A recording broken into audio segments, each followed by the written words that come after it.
Olá, estudantes da primeira série, tudo bem com vocês? Eu sou a professora Corine. Hoje nós estamos com o Carlos. Nessa aula nós vamos falar sobre características dos seres vivos.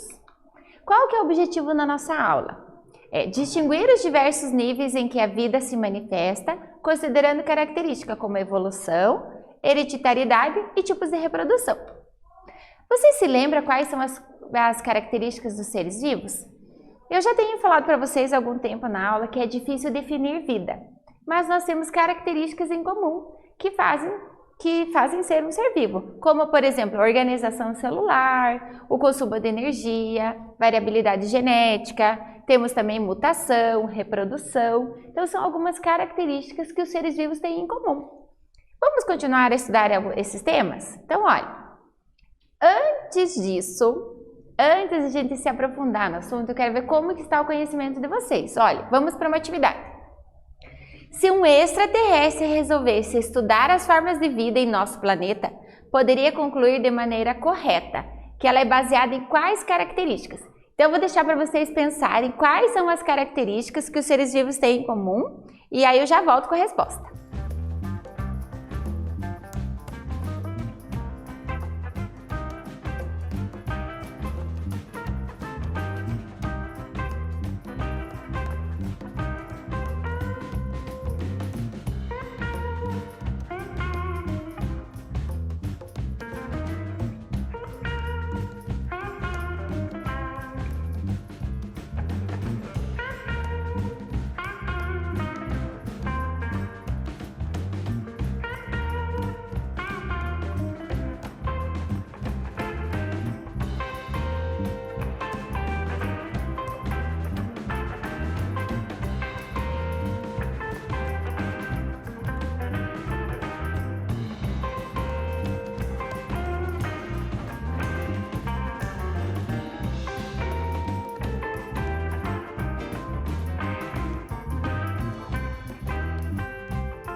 E aí, gente, quais são as características comuns dos seres vivos?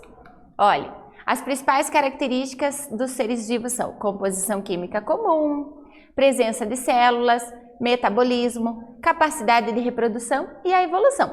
Vamos conhecer essas características nessa aula de hoje. Então, olha, vamos refletir.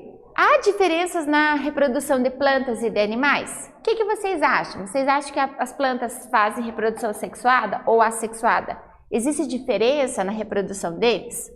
Quais são os mecanismos envolvidos nessa reprodução? Qual que é a vantagem e desvantagem nas diversas formas de reprodução? Nós temos vários tipos de reprodução. Provavelmente algumas têm vantagens e outras têm desvantagens. Quais são essas vantagens e desvantagens? Como que as características passam entre gerações? Você deve notar que na sua família você pode ser parecido com a sua mãe, o seu pai, ou seu avô, ou mesmo um outro parente mais distante.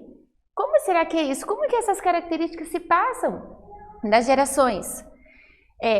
Eu quero que vocês pensem e compartilhe com a turma de vocês, compartilhe com o seu professor de biologia, né? Procure se informar sobre esse assunto para que vocês possam ser estimulados a entender o nosso conteúdo. Então vamos lá. Reprodução. O que é reprodução? Olha, eu posso produzir, quando eu produzo algo, eu faço pela primeira vez. A partir do momento que eu produzo alguma coisa, se eu fizer cópias daquilo, eu estou reproduzindo. Então o que é reprodução? É o processo capaz de garantir a produção ou o surgimento de novos indivíduos, de forma intencional, quando é planejado, ou não, de forma natural ou de forma artificial. Pode ser de forma sexuada e assexuada. Olha, o que será que é sexuada e assexuada? A reprodução sexuada é aquela que ocorre a troca de gametas, troca de material genético, que é a primeira imagem que a gente tem aqui, ó, que é o exemplo na reprodução humana. Nós temos uma célula que tem o DNA, que é o óvulo, temos o espermatozoide, que tem o DNA da parte do pai. Então, elas se unem e formam uma célula que vai formar um indivíduo. Então, reprodução sexuada. E a reprodução assexuada? Significa não. Sexuada, que é a troca de gametas e material genético. Então, quer dizer que ocorre sem ter troca de material genético, que é o nosso segundo exemplo aqui, por exemplo, as bactérias. Observe que no início ela está uma bactéria, elas começam a se dividir e formar várias bactérias. Então, reprodução assexuada. Como que a reprodução pode acontecer? Ela pode acontecer em diferentes níveis. Pode ser molecular, quando eu tenho replicação dos genes. Por exemplo, eu tenho uma bactéria, ela tem o seu material genético aqui, certo? Ela vai aumentar o número dos genes, ela vai se duplicar. Então, eu estou reproduzindo a nível molecular. É o DNA que está se replicando. Pode ser a nível celular, quando eu tenho divisão celular para formar novos descendentes. Vamos continuar com o exemplo da bactéria. Eu tenho a bactéria, duplicou o material genético e elas dividem em duas. Então, elas se reproduziram. Então, primeiro houve a multiplicação celular, a nível molecular, que o DNA duplicou, e aí depois elas se dividem. Também pode ser a nível de população, né? As populações, o que é população mesmo? Conjunto de indivíduos da mesma espécie. Então, eles se reproduzem, aumenta o número dos descendentes, e também a reprodução ocorre lá nas espécies, né? Entre espécies. A reprodução entre espécies gera descendentes férteis. Olha o exemplo aqui, ó. Os peixes, né? Eles fazem a desova, formam os ovos, daí forma o alevino, aí ele vai crescendo e se transformando no adulto. Então, é o ciclo da reprodução. Olha, ela pode ser, então, assexuada. Lembra o que é assexuada? Sem a troca de material genético. Como que ela pode ser? Por fissão binária, pode ser múltipla, pode ser por fragmentação. Existem indivíduos que, por exemplo, a planária, ela simplesmente consegue se esticar, por exemplo, e se divide em duas, ela se fragmenta. Se você cortar a planária em duas, cada pedacinho dela vai originar uma nova planária, então a fragmentação. Pode ser por propagação vegetativa, no caso das plantas, né? Elas fazem os brotos, os ramos, elas conseguem se reproduzir. E a reprodução sexuada pode ser por conjugação, pode ser autogamia ou então singamia. A reprodução sexuada pode ser dividida conforme a função do gameta. Ela pode ser bissexuada, pode ser por hermafroditismo e também por partenogênese. Nós vamos ver cada um deles agora. Olha, bissexuada. O que é bissexuada?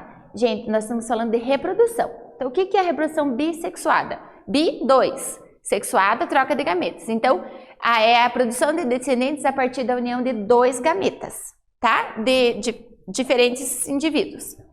Hermafroditismo. O que é o hermafroditismo?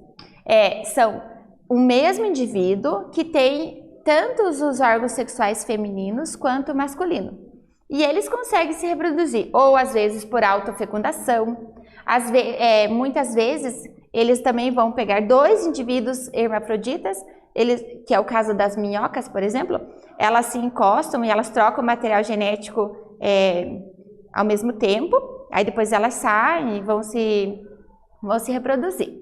Né? Então, 2 animais fertilizam um ao outro ao mesmo tempo e também eles podem fazer autofecundação. Então, isso é o hermafroditismo. Pode ser por partenogênese, olha, parte do gênese. O que é isso? Olha, o embrião vai se desenvolver a partir de um óvulo. Né? Então, é o caso que acontece lá com os zangões. E pode ser intersexo, pessoas nas quais fatores que definem o sexo biológico vai variar. Olha, por exemplo, características sexuais externas femininas e carga genética masculina. Acontece ela ter aparência feminina, mas internamente ela tem os órgãos masculinos. Lembre que a palavra hermafrodita não se usa mais para seres humanos, usa-se intersexo, né? Ela tem aparência de um sexo, ou feminino ou masculino, mas internamente o corpo dela produz gametas masculinos ou femininos, tá? Olha, vamos ver essa notícia, olha que interessante. Tubarão engravida a si mesmo e tem filhote em aquário na Itália. Como assim? Um tubarão se né? Ela se engravida a si mesmo? Sim, olha só. Nascida no último dia 14 de agosto, a pequena tubarão íspera pode ser fruto de um processo de reprodução inédito entre tubarões da espécie cação liso, que é Mustelus mustelus. É o nome científico. A filhote foi concebida de forma assexuada por sua progenidora, que engravidou a si mesmo. Você ficou curioso com essa notícia? Olha, você pode ou procurar no link aqui, ou então apontar a sua câmera para o QR Code, que você vai ser encaminhado para a notícia. Hereditariedade. O que é hereditariedade? Você já percebeu que os filhos sempre são parecidos com os pais, né? Sempre são parecidos com alguém da família. Por que isso acontece? Vocês já pararam para se perguntar por que acontece? Por que eu sou parecida com meu avô, né, por exemplo? Então, olha por quê.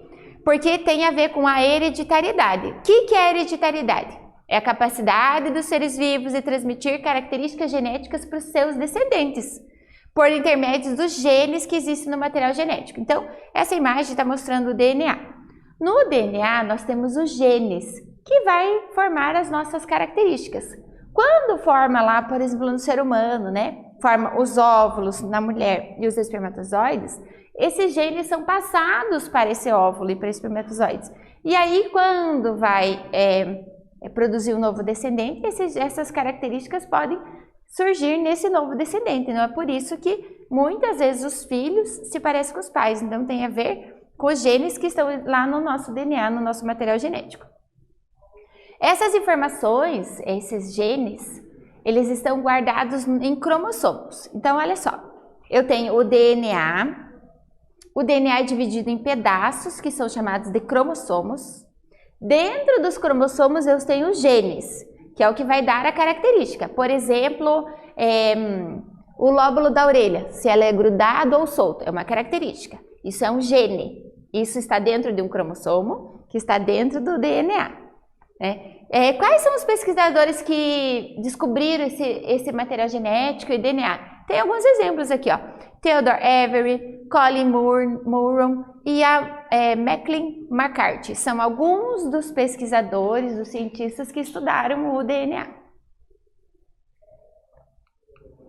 Você sabia que o material genético está representado lá nas células, conforme essa ilustração? Então, observe na imagem.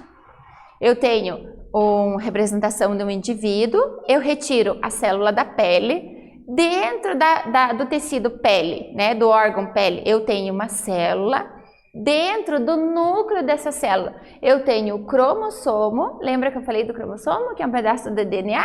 E aí, dentro desse cromossomo está o gene, que é aquele que vai dar a característica que eu vou estudar. Você sabia que em alguns seres humanos, casos de câncer associados a fatores hereditários representam de 5 a 10% de casos de câncer? Então, o câncer, ele pode ser hereditário. Então, se a sua família teve um caso, você vai ficar sempre prestando atenção, fazendo exames. Por quê? Porque esse gene pode ter sido passado para você ou para algum parente seu, porque pode ser hereditário. Evolução e adaptação. Diversidade biológica gera mutações. Então, por que os organismos são diferentes um do outro? Por que Eu tenho os seres, mas eles não são todos idênticos. Porque o nosso DNA, à medida que ele vai se replicando, pode acontecer mutações. Se eu tenho mutação no gene, eu tenho novas características que vão surgindo. Então, isso dá a diversidade biológica. Essa nova mutação, ela pode ser benéfica ou pode não trazer não agregar nenhum valor, ou pode ser uma mutação que seja ruim, que leve à morte do indivíduo. Por exemplo, eu posso ter uma adaptação, uma mutação que vai gerar força. E de repente, se eu precisar dessa força extra, aquilo para mim é uma vantagem. Se for uma mutação que não gere nenhuma vantagem, que fique lá, ela continua na população. Agora, se for uma mutação que seja, por exemplo, que faça com que, em vez de nascer forte, nasce super fraquinho. Muitas vezes não chega à idade reprodutiva e essa característica nem passa a ser transmitida para os descendentes.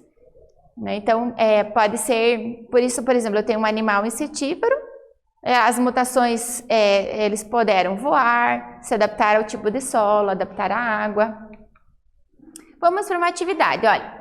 Sabemos que a mutação diz respeito às mudanças no material genético, o que constitui a principal fonte de variação genética existente.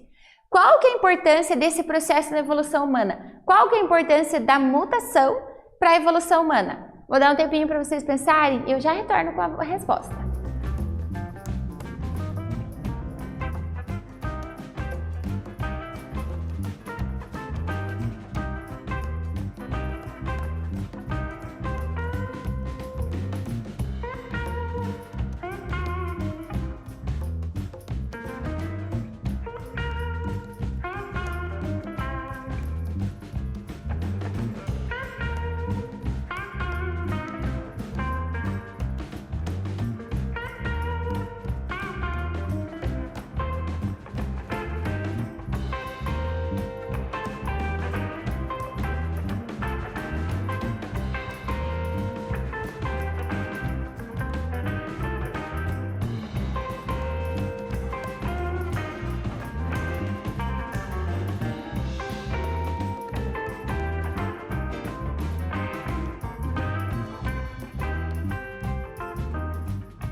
E aí, gente, qual que é a importância, então, da mutação no processo de evolução humana? Olha, por garantir a variabilidade genética, as mutações são consideradas um ponto importante para o processo de evolução dos seres vivos. É por meio delas, por meio das mutações, que as características adaptativas importantes surgem e que garantem a seleção das espécies mais adaptadas. Você sabia? Olha, eu trouxe algumas curiosidades para vocês. Olha, vamos acompanhar aqui.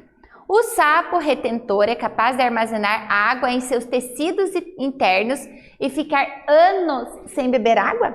Então, existe uma mutação nesses sapos que eles conseguem armazenar água dentro dos tecidos.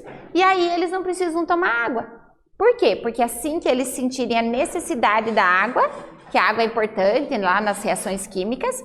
Assim que eles sentirem essa necessidade, eles usam essa água de reserva. E quando estiver acabando, eles podem tomar água. Então, é uma adaptação importante. Se tiver num ambiente muito seco, por exemplo, onde a chuva é escassa, eles conseguem sobreviver ali. O peixe pulmonado. Peixe pulmonado é peixe que tem pulmão. Os peixes respiram por brânquias, respiram embaixo d'água. Mas peixes pulmonados, eles têm pulmão. Então, eles fazem a troca gasosa no ambiente externo, fora da água. Então, peixe pulmonado australiano é capaz de passar meses em terra, aguardando a época de chuvas. Aqui no Brasil, nós temos também o peixe que consegue ficar sem água. Ele respira através do pulmão e quando o rio volta a encher, aí ele nada. Quando o rio seca, ele fica respirando por pulmão. Então, também é uma característica, uma adaptação que veio através de mutação. Olha essa daqui, gente. Ó, para armazenar água, camelos não ofegam nem suam. Os camelos, eles têm a reserva de água deles, porque eles vivem em regiões muito quentes. Então, para eles não perderem água, eles não suam e nem ofegam. Quando a gente respira assim, ofegando, sai vapor d'água da nossa respiração. E o deles não sai. É uma forma de armazenar água. O pássaro perdiz de areia armazena água em suas penas. Olha que interessante. É uma mutação genética que fez com que eles armazenassem água nas penas. E essa daqui, gente, os tartígrados. Vocês sabem o que é o tartígrado? São aqueles extremófilos, né? São os seres extremófilos. Vivem em ambientes extremos. Resistem à temperatura de menos 270 graus Celsius até 150 graus Celsius. Né? Eles são, assim que a gente sabe, o único que consegue sobreviver a essa diferença de temperatura. E também a fonte de raio-x extrema. Eles também conseguem sobreviver no vácuo, podem ser congelados por 30 anos. Então, esses tartígrados, eles são bem resistentes aos ambientes. Então, de onde que surgiu isso? São adaptações que foram ocorrendo através das mutações. Como foi uma adaptação positiva, ela se tornou e continuou na espécie. Resposta a estímulo. O que é resposta ao estímulo? Então, olha aqui na imagem, nós temos dois exemplos. Nós temos, primeiro, a planta carnívora e depois nós temos a dorme-dorme, Maria dorme-dorme. É o nome popular, eu conheço por Maria dorme-dorme. O que acontece? Pode observar que o homem tocou e ela se fecha. Isso é uma forma de proteção, por exemplo, contra um inseto predador. Ele vem para comer as folhinhas, assim que ela sente a presença dele, ela se fecha, porque daí ele não come as folhas, e é pelas folhas que ela faz a fotossíntese. Né? Então, é bem interessante. A planta carnívora, ela faz fotossíntese? Sim, ela faz fotossíntese. Mas, geralmente, as plantas carnívoras, elas vão viver em ambientes com pouco nutriente. Então, quando elas têm enzimas digestivas e elas digerem os insetos, elas ajudam a repor esse nutriente que está faltando no ambiente que ela vive. Então, olha que interessante, olha, são respostas aos estímulos. Os seres vivos são capazes de reagir ao estímulo do ambiente, por meio de órgãos ou estruturas, né? E essa estratégia possibilita a perpetuação das espécies. Para saber mais, olha, gente, essa notícia eu achei muito interessante. Olha só, nos séculos 19 e 20 estava em alta uma pseudociência. Olha, o que é uma pseudociência? Pseudo é falso, ciência é o saber. Então, é um falso saber, um falso conhecimento. O nome dessa ciência é frenologia. O que ela faz? Essa polêmica tese relaciona medidas corporais e outras características físicas a comportamentos e moralidade em indivíduos e grupos humanos. A fim do quê? De dar aparência científica à ideologia, alguns experimentos e procedimentos de médicos nazistas tinham raízes que remetiam à frenologia, como realizar medições nos crânios. Então, por exemplo, eles realizavam medições no crânio, né? Passavam uma fita. Dependendo do tamanho do seu crânio, você podia ser inteligente ou não. Se você era uma pessoa muito braba ou irritada, era pelo tamanho do crânio. Então, isso é verdade? Será? Será que se a pessoa tiver um crânio maior ou menor, ela vai ser mais inteligente ou menos inteligente? Ela vai ser mais irritada ou menos irritada? Não, isso não é por característica física, né? E essa é a frenologia, por isso que ela é uma pseudociência. Por que ela é perigosa? Porque ela pode classificar as pessoas. Essa pessoa tem, por exemplo, o crânio menor, então ela não é inteligente. A pessoa tem um crânio maior, essa é super inteligente. Então acaba classificando as pessoas. Então por isso que ela é uma ciência perigosa. Nessa aula, nós aprendemos então sobre características dos seres vivos. Eu espero que vocês tenham gostado. Até breve!